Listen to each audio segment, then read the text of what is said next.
ये तो हुई संतों की लीला दादा, लेकिन हर लीला के पीछे कुछ गुह्य भाव रहता है, कुछ गुह्य हेतु रहता है उनका, तो वो कैसे पहचाने? क्योंकि आजकल अगर हम आज देखें तो अभी तो बहुत सारे संत नए नए मार्केट में आ गए हैं तो सही संत की पहचान क्या है और उनसे सीखना, यानी जो भी संत आपसे मिले थे उन्होंने आपको सिखाया नहीं कि ये ऐसा ऐसा होता है, उन्होंने लीलाएं की, उस लीलाओं से आपने सीखा, तो उनके लीला का अर्थ कैसे लिया जाए? एक साधक को लीलाओं का अर्थ कैसे लिया जाए? सबसे पहले तो गुरु करो जान के और पानी पियो छान के। जी। गुरु करना है तो ये साधु बहुत अच्छे दिख रहे हैं, बहुत इनके चमत्कार नमस्कार है और बहुत बड़ा है, अपन इनको गुरु कर लेंगे या इनसे कुछ सीखेंगे। तो मैं किसी साधु संत के विरोध में नहीं हूँ जी। वो विरोध करना भी नहीं चाहिए, साधु संत तो हर प्रकार के रहते हैं जी। लेकिन अपने को उनको समझने की ज़रूरत नहीं है। यदि आपको गुरु मिलना ही है तो खुद होके आएंगे ना जी। आपको ढूंढने की ज़रूरत नहीं है। आप किसी के आगे पीछे जाते हो तो वो हो सकता है आपके हो या ना हो। हाँ, उनके व्यवहार से जो आपको सीख मिलती है, अच्छे व्यवहारों से, वो आप ग्रहण कर सकते हो जी। लेकिन ये साधु कैसे है ये पहचानना अपने शरीर के साधारण मानव के लिए, मनुष्य के लिए संभव नहीं है जी। ये गुरु कृपा ही होना चाहिए। और सच्चा साधु कौन है और ढोंगी साधु कौन है ये पहचानना अपना काम नहीं है जी। अपना काम है सेवा करना और हर साधु संतों को अपने गुरु के स्वरूप में मानना जी। उनका काम वो करेंगे, बिल्कुल। वो कैसे भी, अपने को उससे कुछ लेना देना नहीं। अपने को जिस दिन उनकी कुछ बातें नहीं अच्छी लगेगी अपन ने नर्मदेहर बोल देना, छोड़ देने का जी। लेकिन वो साधु ऐसा है, वो फलाना है, ढिमका है, ये चर्चा करने से कोई मतलब नहीं। जी। अपना काम क्या है कि सेवा करना। जी बिल्कुल। और सेवा से ही आपको सब सीखने को मिलेगा। वाह। ये मैं आपको बताऊंगा कि ये साधु ने ऐसा किया था तो ये साधु ऐसा था, ये आपके बुद्धि में वही घूमते रहेगा। लेकिन आपको जब एक आदि संत मिल जाएंगे या साधु मिल जाएंगे, आपको कुछ उसको अलग सिखाना होगा और मैंने आपको तो अलग ही बता के रखा है जी। तो आपका फिर वो बोलते ना डिवाइड एंड रोल, बिल्कुल उस तरह का हो जाएगा। जी। तो सेवा भाव में सब कुछ सीखने को मिल जाता है। और सच्चा संत होता है तो अपने बच्चों को भटकने नहीं देता।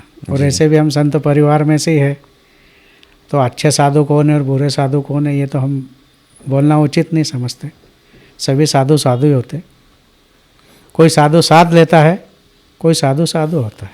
लेकिन आपका भाग्य तो इतना बड़ा है दादा कि आप एक संत के बेटे हो, एक ऐसा प्रापंचिक संत जिसने प्रपंच और परमार्थ कैसे किया जाए इसका जीता जागता उदाहरण दिया है लोगों को। हाँ, उस परंपरा से आप हो। बहुत सरल मार्ग से दिया है। जी बिल्कुल। भजन और नामस्मरण के ऊपर उन्होंने ज़्यादा जोर दिया है। बिल्कुल। और अन्नदान के ऊपर। बिल्कुल। और प्रापंचिक होने के कारण सबके घर घर जाके सबकी व्यवस्थाएं देखना, उनके व्यवस्था का हिसाब से इनने रहना जी। और उनको अध्यात्म मार्ग सिखाना जी। बहुत सरल मार्ग से सिखाया है। जी। गरीबी भी दिखाई, गरीब को गरीब, अमीर को अमीरी, जी सभी प्रकार के भक्त परिवार आता था जी। लेकिन ये अपने मस्ती में मस्त जी। ये अपने इससे हले नहीं, अपनी तप से बोले, साधना से बोले, हिले नहीं वो, या भजन से बोले, नामस्मरण से, गुरु ने उनको जो दिया वो उस कार्य से वो कभी हिले नहीं। बिल्कुल। लोगों को सब कुछ उन्होंने अध्यात्म मार्ग सिखाया अच्छा से। जी। हम भक्तराज महाराज जी के बारे में बात कर रहे हैं जो आपके पिता है, उनकी लीलाएं भी तो हम जानने ही वाले आगे अपने इस पूरे जर्नी में। लेकिन उनकी और भूरन बाबा की एक बहुत अच्छी स्टोरी आपने नर्मदा तट पे मुझे बताई थी। वो ऐसे थी, भूरन बाबा आपको एक दिन लेके गए थे और आप शायद उनके पास उस वक्त रहने वाले थे और वो आपको कुछ देना चाहते थे, लेकिन तब भक्तराज महाराज जी आए थे और उन्होंने आपको वहाँ से निकाला था और वो आपको आपके साथ लेके गए थे। नहीं, वो किस्सा ऐसा था जी कि भूरानंद बाबा जी मेरे पिता समान ही थे जी, और पिता ही थे वो तो जी। और सबसे ज़्यादा लगाव मेरा बचपन से उन्हीं से था। भक्तराज महाराज जी मैं आज बोल रहा हूँ जी, पहले में बाबा ही बोलता था जी। कारण एक पिता और पुत्र का क्या नाता होगा। बिल्कुल। और 8-10 साल की उम्र में मुझे क्या समझेगा कि ये संत कैसे और कौन है, इनको क्या मालूम रहता है जी। क्या नहीं। बचपन तो बचपना होता है, लेकिन थोड़ी सी जानकारी रहती थी कि इतने जब लोग इनके पास में आते हैं। मुझे भी बड़ा आश्चर्य लगता था बाबा के प्रति जब मैं देखता था बचपन में, जब भंडारे होते थे तो बहुत सारे लोग आ रहे, बाबा के पाँव पड़ रहे, कुछ मिठाइयाँ दे रहे, कुछ क्या दे रहे, वस्तुएं भेंट कर रहे। और बाबा सिर्फ रात को 10 बजे भजन को जो बैठते थे तो सुबह 4 या 5 बजे उठते थे वो। क्या बात। भजन की जो बैठक में बैठ गया उस बैठक को हिलाते भी नहीं थे जी। बस इतना ही काम में उनका देखता था जी। लेकिन कोई ऐसा चमत्कार दिखा, कोई नमस्कार, ऐसा कुछ नहीं। तो मैं जब सोचता था, बच्चा था, ये बाबा तो कुछ दिखता तो है नहीं, इनके पास इतने लोग आते कैसे क्यों है? कभी चमत्कार नहीं दिखता, कभी कुछ नहीं दिखता, और ये लोग पागल हो जाते हैं इनके लिए। और आके पूरे नमस्कार कर रहे और सब प्रॉब्लम बता रहे उनको, मेरा बाबा ऐसा हो गया, मेरा वैसा हो गया। वो भी सुनते थे, कभी गाली दे देते थे, कभी प्यार से भी बोल देते थे। बस हमारा काम बस वो जो बोलते थे आजू बाजू लंबे खड़ा रहना, दूर ये क्या बोलेंगे वो सेवा करना। क्या बात। हमारा उतना ही काम रहता था कि बाबा कब क्या बोलेंगे, बस वो अपन ने सुनना है और वो काम करना है जी। और काम भंडारे में कैसा किया जाता है, लोगों की सेवा कैसे की जाती है, नया कोई आया तो उसे कैसा बताया जाता है, ये सब बाबा से हमको सीखने को मिला है जी। और वो सिखाते थे। इन्हें कभी डांट के सिखाते थे, कभी प्यार से सिखाते थे। तो सेवा कैसी होती है ये सब उनसे ही सीखा है कि साधु संतों की भी सेवा कैसे की जाए, ये भी बाबा से ही सीखने को मिला है जी।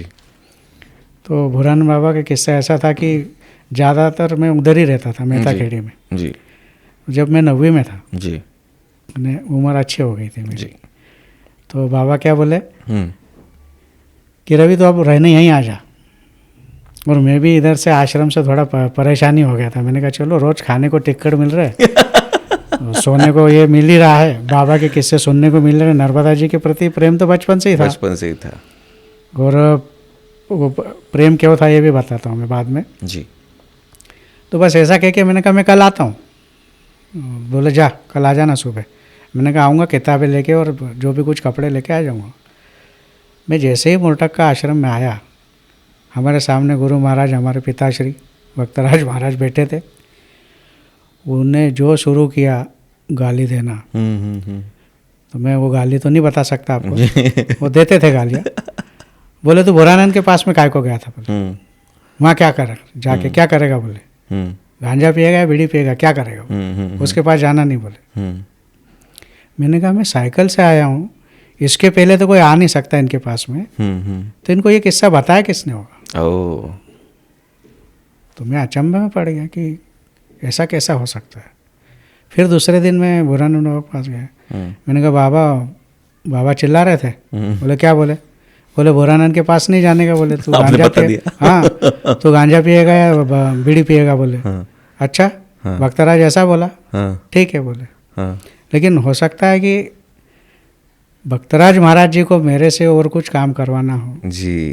ये तो दोनों के गुरु बंधन के गुरु भाई रहते थे, इनकी हॉटलाइन चलती थी जी। ये अभी समझ में आता है कि अलग वाईफाई है वो, हाँ वाईफाई हॉटलाइन से काम करते थे। और उनको उस समय में उनके पास में रख के कुछ अलग करना हो जी, लेकिन इनने तो सोच रखा होगा ना जी कि इससे क्या काम करवाना है। बिल्कुल। तो यही काम है जो नर्मदा मैया का कर रहे हैं जी। अभी कहाँ तक बाबा नर्मदा मैया मेरे से काम करवा लेगी ये तो मैं अभी तक नहीं कह सकता हूँ जी। काम करने की इच्छा बहुत है बिल्कुल, और कोशिश भी कर रहे हैं, उसकी कृपा से होगा सब। गुरु महाराज की कृपा है, संतों की कृपा है, बिल्कुल। तो कार्य जब उनने दिया है तो पूरा भी वही करेंगे, बिल्कुल। मैं क्यों चिंता करूं। बिल्कुल। तो मैया है, मैया ही है और मैया ही रहेगी। और नर्मदा मैया की कहानियाँ, नर्मदा मैया के किस्से, नर्मदा मैया की लीलाएं बहुत है और सबकी वो मैया है। मैया के पास जाना ही पड़ता है किसी साधक को अगर उसको पूर्ण होना है तो मैया का जो ये पूरा जर्नी है, जो प्रवास हमने शुरू किया है रवि भैया के साथ, तो वो आगे भी चलता ही रहेगा। सफ़र बहुत ही बढ़िया है और बहुत सारी चीज़ें हमें समझ में आने वाली है। मैया की कृपा से ही ये पॉडकास्ट हो रहा है, मैया की कृपा से ही हम लोग बात कर रहे हैं, और मैया को आपको कुछ देना है, इसीलिए सब हो रहा है।